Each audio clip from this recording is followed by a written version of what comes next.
ঢালিউডের জনপ্রিয় অভিনেত্রী শবনম বুবলি সাম্প্রতিক দ্বিতীয়বার সন্তানের মা হয়েছেন। গত 11ই মে 2026 সালে তার আর শাকিব খানের ঘরে একটা কন্যা সন্তানের জন্ম হয়। তাদের এই মেয়ের নাম রাখা হয়েছে শার্লিন খান। বুবলি নিজেই ফেসবুকে পোস্ট করেছে এবং এই আনন্দময় খবরটি ভক্তদের সাথে শেয়ার করেছেন।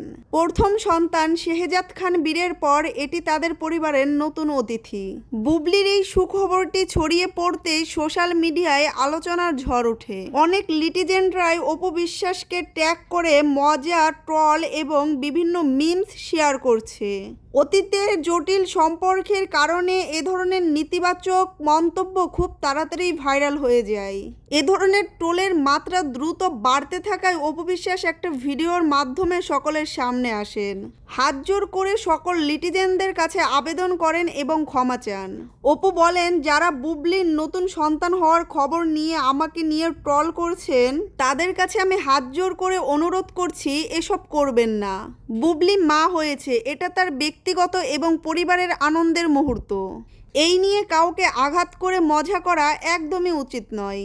তিনি আরও বলেন, আমি নিজেও একজন মা, সন্তানের সুখ সবার জন্যই কাম্য। তাই সবাইকেই বলবো এই ধরনের নেতিবাচক ট্রলিং থেকে বিরত থাকুন। বুবলি আর তার নবজাতক কন্যার জন্য আমার আন্তরিক শুভেচ্ছা রইল। তো প্রিয় ভিউয়ার্স, আপনার মতামত কমেন্টে জানান। আর আমার এই চ্যানেলটা খুবই নতুন, তাই আপনার একটা মূল্যবান সাবস্ক্রাইব করে আমার পাশে থাকুন এইরকম আরও জনপ্রিয় নিউজ দেখার জন্য।